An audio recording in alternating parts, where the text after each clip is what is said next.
Hello friends, welcome back to our YouTube channel Arif academy. I am Sadaf Kazi. आज हम Marathi grammar का एक इम्पॉर्टेंट टॉपिक जो लेसन नंबर 2 है, हमने बेसिक से स्टार्ट किया था। सबसे पहले है लेसन नंबर 1 वर्णमाला, वो आप प्लीज़ चेक कर लीजिए, इम्पॉर्टेंट है। मैं आई बटन में उसका लिंक डाल दूंगी। आज हम डिस्कस करेंगे lesson number 2 parts of speech. बहुत ही इंपॉर्टेंट टॉपिक है। इसके सब टाइप्स भी देखेंगे हम पार्ट्स ऑफ स्पीच के, जिसे मराठी में कहते हैं शब्दांश जाति। Okay, so before starting video, like and subscribe our channel Arif academy.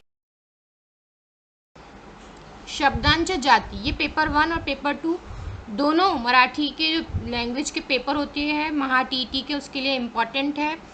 ठीक है, क्या है देखिए, डेफिनेशन देखते हैं हम शब्दांश जाति की। तो वो है, शब्दांश जाती म्हणजे शब्दांश प्रकार होय। वाक्यात जे शब्द येतात त्यांची वेगवेगळ्या प्रकारची कार्य असतात। त्यांच्या कार्यावरून त्यांना वेगवेगळी नावे दिलेली आहेत, त्याला शब्दांश जाती असे म्हणतात। ठीक है, तो शब्द अलग अलग शब्दों के मेल से ही वाक्य बनते हैं, सेंटेंस बनता है जो मीनिंगफुल होना चाहिए, जिसका कुछ मतलब निकलना चाहिए। मीनिंगफुल सेंटेंस बनते हैं अलग अलग टाइप के शब्दों से। तो वो सारे शब्दों के टाइप्स हम आज डिस्कस करेंगे शब्दांश जाति चैप्टर में। ठीक है, तो शब्दांश जाति को 2 टाइप्स में डिवाइड किया गया है, विकारी शब्द और अविकारी शब्द। तो ये आप पेपर पेन लेके लिख के रखिए, इंपॉर्टेंट है। 2 टाइप्स में ये डिवाइड होते हैं। मेन कैटेगरी 2 होती है इनकी, एक होते हैं विकारी शब्द और एक होते हैं अविकारी शब्द। ठीक है, देखिए यहाँ पे शब्दांश जाति को 2 टाइप में डिवाइड किया गया है, विकारी शब्द और अविकारी शब्द। यहाँ पे आपको इंग्लिश में भी उनके नाम दिख रहे होंगे, उससे आप याद कर सकते हो, आसानी से आपको याद हो जाएगा। नाउन होता है सबसे पहले, इसके हम सेपरेट वीडियो बना के इनके सब टाइप्स को भी डिटेल में डिस्कस करेंगे, क्योंकि इनके टाइप्स पे भी क्वेश्चंस बनते हैं और सारे टाइप्स अगर हम एक साथ डिस्कस करेंगे तो वीडियो बहुत लंबा हो जाएगा। इसीलिए एक एक करके हम सारे शब्दांश जाति को डिस्कस करेंगे, उनके सब टाइप्स को भी डिस्कस करेंगे। ठीक है, तो इम्पॉर्टेंट टॉपिक है, हमेशा क्वेश्चंस इस पे बनते ही है। नाम है, नाउन बोलते हैं जिसको विकारी शब्द में आता है। अच्छा, ये विकारी और अविकारी शब्द क्या होते हैं उससे भी समझ लीजिए। विकारी शब्द ऐसे होते हैं जिनमें जेंडर का इफेक्ट पड़ता है, जेंडर का इफेक्ट पड़ता है। इससे क्या समझ में आएगा आपको कि भाई राम काम करता है ना, तो राम क्या कर रहा है, काम करता है। करता है ये चेंज हो गया, इसका जो है वर्ब है वो चेंज हो गया जेंडर के अकॉर्डिंग। अगर सीता रहेंगी तो सीता राम करती है, सीता राम करता है नहीं बोलेंगे। तो ऐसे वर्ड्स जिनका जेंडर इफेक्ट पड़ता है ना, जिनको जेंडर के अकॉर्डिंग चेंज करना पड़ता है, ऐसे शब्द कहलाते हैं विकारी शब्द। जैसे सर्वनाम में भी हम अगर राम काम करता है या वो काम करता है ना, सर्वनाम हो जाएगा ना राम का, राम जो है नाम है और उसका सर्वनाम क्या हो जाएगा वो। तो वह जो है, ये जो है, इस पे भी करता है हमको बोलना पड़ेगा, है ना, क्योंकि जेंडर है चेंज हो जाएगा, विशेषण भी चेंज हो जाता है। वो सुंदर दिखती है, वो सुंदर दिखता है ना, तो इस पे भी जेंडर का इफेक्ट पड़ता है। विशेषण है सुंदर दिखना, है ना, तो लड़का है तो दिखता है, लड़की है तो दिखती है, तो इस पे भी जेंडर का इफेक्ट पड़ता है।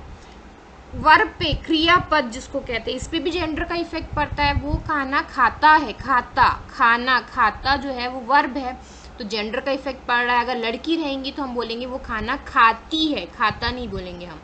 तो ये ऐसे वर्ड्स जिनका जेंडर इफेक्ट पड़ता है वो चेंज होते हैं, खाता है, खाती है, सुंदर दिखता है, दिखती है ना, राम लड़का है, सीता लड़की है, का की से चेंज हो गया। तो ऐसे वर्ड्स जिनका जेंडर इफेक्ट पड़ता है वो होते हैं विकारी शब्द। अविकारी शब्द ऐसे होते हैं जिनका जेंडर का कोई इफेक्ट नहीं पड़ता। जैसे राम धीरे धीरे चलता है ना, हड़ू हड़ू चल।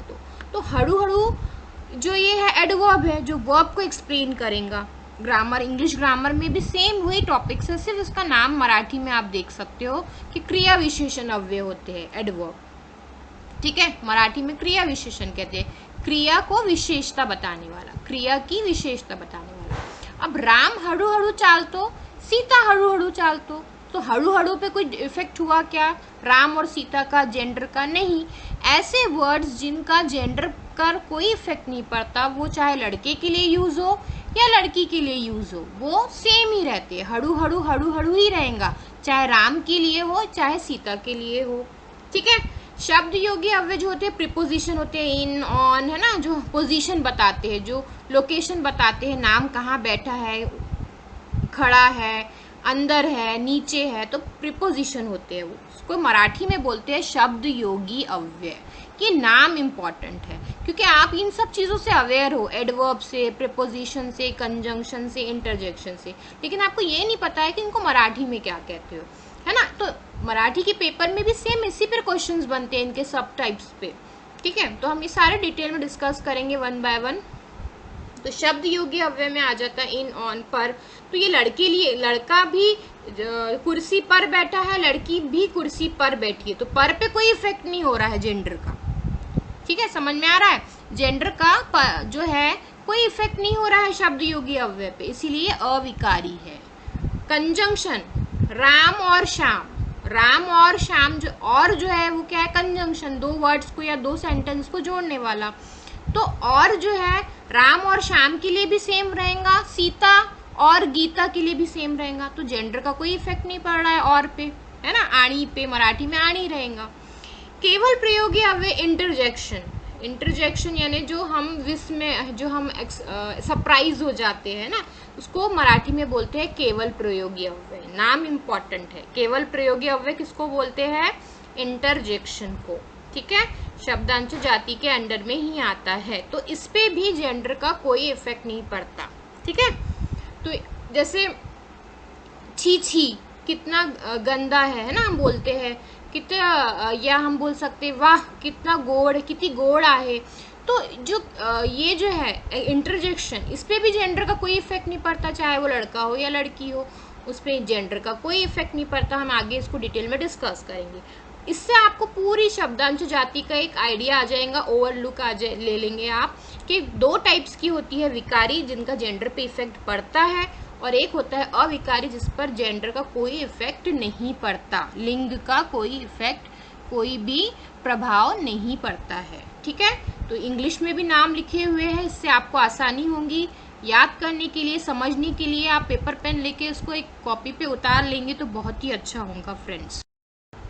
Hope you like this information, this discussion important है, मराठी का एक इम्पॉर्टेंट टॉपिक है, इसके सारे सब टाइप्स को हम डिटेल में डिस्कस करेंगे। Till then keep watching Arif academy. Thanks.